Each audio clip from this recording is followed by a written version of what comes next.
नमस्ते दोस्तों, आप सभी का मेरे चैनल फाइनेंशियल फ्रीडम में मैं यहाँ पे स्वागत करता हूँ। आशा करता हूँ कि आप सभी स्वस्थ होंगे। दोस्तों, आज के इस वीडियो में हम जानने वाले हैं कि हमारे बैक ऑफिस में कुछ दिनों पहले एक वेबिनार हुआ था, जहाँ पे सोलर ग्रुप के लीगल एडवाइज़र रोमन ज़रीन आए हुए थे और साथ ही साथ में पार्टनर प्रोग्राम के जो हेड थे शिवचेनको सर, वो भी उस वेबिनार में थे। तो उन दोनों ने ही कुछ महत्वपूर्ण विषयों के ऊपर में चर्चा की थी। तो मुझे लगता है कि जो भी जानकारी उन्होंने वहाँ पे दी थी, तो हमारे जितने भी इन्वेस्टर हैं, उनको ये पता रहना बहुत ही ज़रूरी है। तो उसी के अनुसार मैं ये वीडियो आपके सामने यहाँ पे रख रहा हूँ। सबसे पहले जो लीगल एडवाइज़र थे रोमन ज़रीन, उन्होंने प्रोजेक्ट की जो साइट और एसेट, इसके बारे में महत्वपूर्ण जानकारी हमें उस वेबिनार में दी थी। और साथ ही साथ में जो पार्टनर प्रोग्राम के हेड थे शिवचेनको सर, उन्होंने हमारी जो स्टेज है फिलहाल में जो चल रही है 19 स्टेज, वो कहाँ तक जाके चेंज हो सकती है, उससे रिगार्डिंग महत्वपूर्ण इन्फॉर्मेशन दी।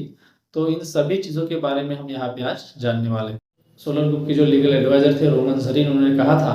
कि 2017 में हमारी प्रोजेक्ट की शुरुआत हुई थी और हमारा प्रोजेक्ट क्राउड फंडिंग में शुरू किया गया था। और साथ ही साथ में हमारा जो प्रोजेक्ट था वो वानावतु देश में रजिस्टर्ड हुआ था 2017 में। हमें हमारी कंपनी का लीगल एड्रेस चेंज करना था और साथ ही साथ में वो लीगल एड्रेस इस तरीके से चेंज करना था कि जितने भी हमारे प्रोजेक्ट के इन्वेस्टर हैं उनको उसका बेनिफिट मिल सके और बदलाव होते हुए किसी भी इन्वेस्टर को कुछ भी उसका फ़र्क ना पड़े। तो दोस्तों, उन्होंने कहा था कि अगर हम अपने प्रोजेक्ट को कोमोरोस देश में रजिस्टर करते हैं तो हमें और भी आकर्षक शर्तें व्यापार करने के लिए खुली हो जाएगी और हमारी विकास की जो रणनीति है वो अच्छे से हम डेवलप कर सकते हैं। आगे चल के दोस्तों, उन्होंने कहा था कि अभी हमने अपने प्रोजेक्ट को कोरोमास देश में रजिस्टर करने का प्रयास शुरू किया है। जल्द से जल्द वो कंप्लीट हो जाएगा और बाद में हमें बहुत सारी जो अपॉर्चुनिटी है व्यापार में काम करने की, वो हमारे लिए खुली हो जाएगी। और अगर हम ऐसा करते हैं तो हमें कानूनी शर्तें और क्राउड इन्वेस्टिंग के लिए बहुत सारे अवसर आगे चल के प्राप्त हो सकते हैं। सर्वोत्तम आर्थिक सफलता प्राप्त हो सकती है और साथ ही साथ दुनिया भर में कानूनी तौर पर निवेश स्वीकार करने का अवसर भी हमें प्राप्त होगा, ऐसा उन्होंने कहा। आगे चल के दोस्तों, उन्होंने कहा कि मार्च में हमें लाइसेंस मिल गया था, इसलिए अभी हमारा जो प्रोजेक्ट है वो इंटरनेशनल ब्रोकर का दर्जा रखता है। दोस्तों, लीगल एड्रेस चेंज होने के बाद में क्या क्या बदलाव आ सकते हैं, इस पर उन्होंने कहा कि जैसे ही पूरे डॉक्यूमेंट्स हमारे पास में आ जाते हैं तो हमारा लीगल एड्रेस वानुअतु देश से कोमोरोस देश में चेंज हो जाएगा। सोलर ग्रुप कंपनी सोहेल मास कंपनी का ही एक हिस्सा मानी जाती है। जैसे ही कंपनी का लीगल एड्रेस चेंज हो जाता है तो जो अधिकार वानुअतु देश में सोलर ग्रुप को थे, वो सेम अधिकार कोमोरोस देश में सोलर ग्रुप को मिल जाएंगे। और दोस्तों, सबसे महत्वपूर्ण बात उन्होंने बताई कि जैसे ही कंपनी का लीगल एड्रेस वानुअतु देश से कोमोरोस देश में शिफ्ट हो जाएगा तो उसका कोई भी फ़र्क हमारे जितने भी निवेशक या इन्वेस्टर है उसके ऊपर में नहीं पड़ेगा। अभी हमारा रिलेशन जैसा सोलर ग्रुप के साथ में है, कंपनी का लीगल एड्रेस चेंज होने के बाद में हमारा वैसा ही रिलेशन प्रोजेक्ट के साथ में रहेगा, उसमें कुछ भी बदलाव नहीं किए जाएंगे। दोस्तों, आगे चल के उन्होंने कहा था कि पार्टनर कंपनी के लिए काम करता है। पार्टनर कंपनी का कोई स्टाफ नहीं है या कंपनी की तरफ से उनको कोई सैलरी नहीं दी जाती है। और मान लीजिए अगर आगे चल के कोई प्रॉब्लम्स क्रिएट होती है तो उसकी पूरी जिम्मेदारी या पूरी रिस्पॉन्सिबिलिटी प्रोजेक्ट उठाएगा। इस साथ ही साथ में आगे बढ़ते हुए उन्होंने ये भी कहा था कि पार्टनर एग्रीमेंट के माध्यम से हमारे जितने भी पार्टनर हैं उनको ये अधिकार मिलता है कि वो प्रोजेक्ट से रिगार्डिंग इन्फॉर्मेशन दूसरों को दे सकते हैं और यह पूरी जानकारी पार्टनरशिप एग्रीमेंट में वहाँ पे बताई गई है। दोस्तों, इस एग्रीमेंट की सबसे महत्वपूर्ण बात उन्होंने ये भी बताई है कि इस हमारे बैक ऑफिस में जो भी पार्टनर प्रोजेक्ट के लिए काम करता है और उनको जो रेफरल मिलता है वो पूरी तरीके से लीगल है, इसलिए वो आपको दिया जाता है। वो हर देश के कानून के अकॉर्डिंग ही आपके बैक ऑफिस में रेफरल जमा किया जाता है, इसीलिए हम उसको विड्रॉ भी कर सकते हैं। तो ये सभी लीगल तरीके से ही हमारे प्रोजेक्ट में काम चल रहा है, ये भी उन्होंने यहाँ पे जानकारी बताई थी। ये सोलर ग्रुप में जो फंड इकट्ठा करने का जो तरीका है वो प्योरली क्राउड इन्वेस्टिंग के माध्यम से ही किया जाता है। और उन्होंने बाद में आगे कहा कि हर देश में क्राउड इन्वेस्टिंग के लिए या क्राउड फंडिंग के लिए परमिशन नहीं है। कुछ देशों में क्राउड फंडिंग नहीं की जाती है क्योंकि वहाँ के देश का जो कानून है वो उन्हें अलाउड नहीं करता है, और अगर उनको अलाउड भी करता है तो उन्हीं के देश में जो ऐसे प्रोजेक्ट निकलते हैं क्राउड फंडिंग के, उनको वहाँ पे इन्वेस्टमेंट करने के लिए परमिशन दी जाती है। लेकिन फ़िलहाल में हम जो सोलर ग्रुप में काम कर रहे हैं तो हम ऐसे ही देश में काम कर रहे हैं जहाँ पे क्राउड इन्वेस्टिंग के लिए बहुत सारे अवसर प्राप्त हो और बहुत सारे लोगों को ये अपॉर्चुनिटी मिले जिस माध्यम से वो क्राउड इन्वेस्टिंग में निवेश कर पाए। और दोस्तों जो देश क्राउड फंडिंग के लिए या क्राउड इन्वेस्टिंग के लिए परमिशन देते हैं वहाँ पे हमारा जो प्रोजेक्ट है सोलर ग्रुप वो लीगली काम कर सकता है और साथ ही साथ में पूरे दुनिया भर से जो भी लोग इस प्रोजेक्ट में निवेश करना चाहते हैं वो भी इस प्रोजेक्ट में लीगली इन्वेस्ट कर सकते हैं। दोस्तों इतनी सारी डिटेल इन्फॉर्मेशन उन्होंने देने के बाद में क्वेश्चन आंसर का सेशन भी वापस स्टार्ट हुआ था। उस क्वेश्चन आंसर के सेशन में भी कुछ महत्वपूर्ण क्वेश्चन वहाँ पे रखे गए थे। जैसे कि पहला क्वेश्चन वहाँ पे पूछा गया था कि हमारा जो सोलर ग्रुप का शेयर है वो रशियन स्टॉक एक्सचेंज में या मॉस्को स्टॉक एक्सचेंज में लिस्टिंग हो सकता है या अन्य देश में लिस्टिंग हो सकता है। तो इसका आंसर देते हुए आगे उन्होंने कहा था कि रशियन गवर्नमेंट के तहत या रशियन कानून के तहत जब प्रोजेक्ट का पूरा काम कंप्लीट हो जाएगा उसके बाद में ही प्रोजेक्ट ये सोच सकता है कि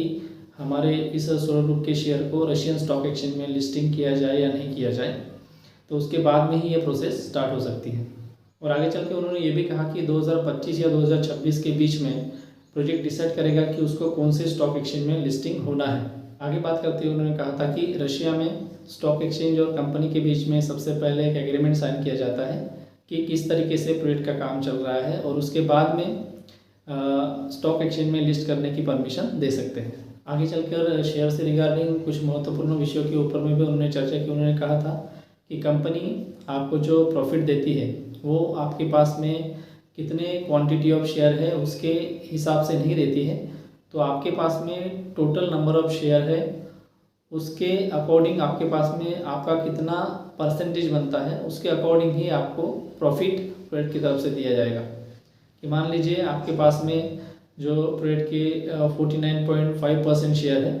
तो आपके पास में जितना शेयर है अगर उसका 1% होता है, उसका 2% होता है, उसका 3% होता है तो उस परसेंट के अकॉर्डिंग ही आपको वहाँ पे बेनिफिट मिलेगा, ना कि आपको के पास में कितने क्वांटिटी ऑफ शेयर है उसके अनुसार। दोस्तों इसका सीधा सीधा अर्थ यही होता है कि आपके पास में कंपनी के कितने शेयर है उससे कोई फ़र्क नहीं पड़ता है, आपके पास में कंपनी के कितने परसेंट शेयर है इससे वो फ़र्क पड़ता है। तो ये और उसी के हिसाब से आपका प्रॉफिट भी कैलकुलेट किया जाएगा। दोस्तों जॉइंट स्टॉक एक्सचेंज कंपनी ही अपने आप को किसी भी एक्सचेंज में लिस्ट कर सकती है। तो जैसे ही हमारा प्रोजेक्ट या हमारी कंपनी जॉइंट स्टॉक एक्सचेंज में कन्वर्ट हो जाएगी या चली जाएगी उसके बाद में हम किसी भी देश में या किसी भी देश के एक्सचेंज में अपने आप को लिस्ट कर पाएंगे। दोस्तों आगे चल के एसेट के बारे में भी उन्होंने बातें की। तो एसेट के बारे में बातें करते हुए उन्होंने कहा था दोस्तों सोलर ग्रुप के माध्यम से कंपनी के एसेट को कंट्रोल करने के दो तरीके हैं। आप सोलर ग्रुप के माध्यम से अपने एसेट को कंट्रोल कर सकते हैं या आप खुद डायरेक्टली अपने एसेट को भी कंट्रोल कर सकते हैं। तो ये दोस्तों उन्होंने आगे चल के ये कहा था कि अगर आप सोलर ग्रुप कंपनी को अगर अपना ब्रोकर बनाते हैं तो जो भी प्रॉफिट रहेगा वो सोलर ग्रुप तरफ से आपके बैक ऑफिस में ट्रांसफ़र किया जाएगा और उसके बाद में आप अपने बैक ऑफिस से उसको विड्रॉ भी कर सकते हैं, उसके लिए कोई दिक्कत नहीं रहेगी। और आगे चल के उन्होंने ये भी कहा था कि हो सकता है आगे चल के हम आपको क्रिप्टो करेंसी में विड्रॉ करने का भी ऑप्शन अवेलेबल करके अपने बैक ऑफिस में दे दे। तो मुझे लगता है अगर ऐसा कुछ होता है तो हम सभी के लिए ये बहुत ही अच्छी और महत्वपूर्ण जानकारी रहेगी। साथ ही साथ में दूसरा ऑप्शन बताते हुए भी उन्होंने कहा था कि अगर आप अपने एसेट के ऊपर में खुद कंट्रोल करना चाहते हैं तो वो भी ऑप्शन आपके पास में रहेगा, लेकिन इसके लिए आपको रशिया में आपका खुद का एक बैंक अकाउंट ओपन करना होगा और उसके बाद में जो प्रॉफिट रहेगा वो 12 मास आपके उस बैंक अकाउंट में आपका प्रॉफिट जमा करेगा और वहाँ पे जो रशियन बैंक है उस रशियन बैंक में जाके आपको वहाँ से आपका जो प्रॉफिट रहेगा वो आपके खुद के अकाउंट में आप ट्रांसफ़र भी कर सकते हैं। तो ये दोनों ही ऑप्शन यहाँ पे हमारे लिए दिए गए हैं। मान लीजिए दोस्तों आप अपने एसेट को खुद कंट्रोल कर रहे हैं और आपका बैंक अकाउंट रशिया में है, आपका प्रॉफिट आपके बैंक अकाउंट में जमा हो चुका है, तो उसके लिए आपको जो बैंक कमीशन लगेगा वो रशिया की जो सेंट्रल बैंक है उसके कन्वर्जन रेट के अनुसार ही आपको वहाँ पे वो कमीशन लगेगा और वो आपको वहाँ पे देना पड़ेगा। उसके बाद में ही आप किसी भी देश में रहते हो वहाँ पे आपको जो प्रॉफिट मिलता है वो आप ट्रांसफ़र कर सकते हैं। जैसे हम सभी को पता है दोस्तों कि कन्वर्जन ऑफ शेयर का ऑप्शन ऑलरेडी रशिया के लिए शुरू कर दिया गया है। वहाँ पे जो कुछ भी प्रॉब्लम या डिफ़िकल्टी आती है उसको सॉर्ट आउट करके वो जो कन्वर्जन ऑफ शेयर का ऑप्शन रहेगा या जो बटन रहेगी वो बाद में अदर कंट्रीज़ के लिए या अन्य देशों के लिए भी ओपन की जाएगी।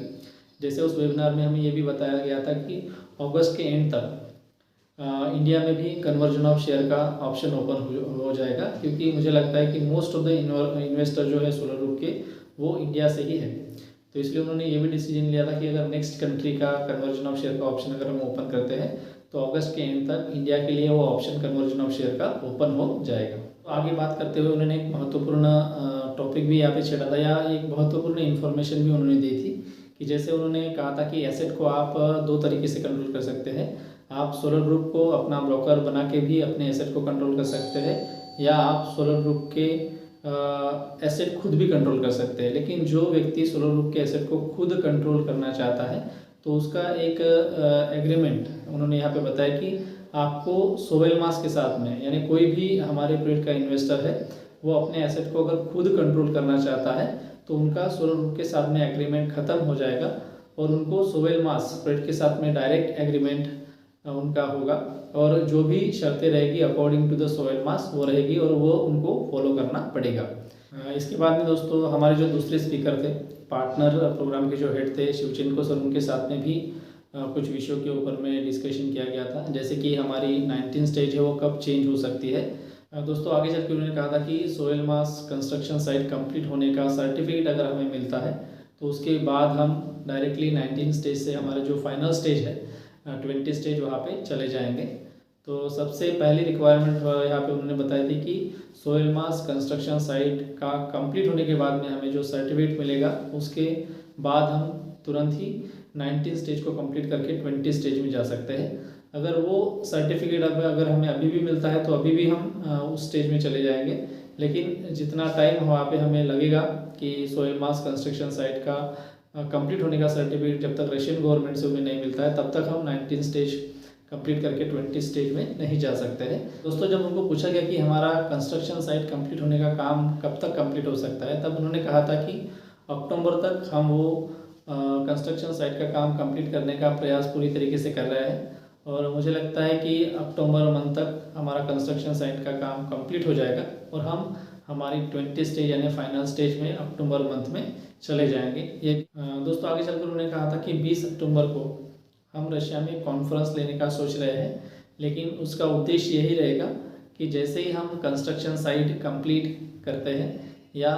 19 स्टेज से हम फाइनल स्टेज में चले जाते हैं तो उसी के उपलक्ष्य में ये कॉन्फ्रेंस रशिया में 20 अक्टूबर को हो सकती है। या ये कॉन्फ्रेंस किस आधार पर ली जाएगी, तो उसके आधार ही ये रहेंगे कि कंस्ट्रक्शन साइट को कंप्लीट करना या 19 स्टेज से हम फाइनल स्टेज में चले जाएंगे। इसी उपलक्ष्य में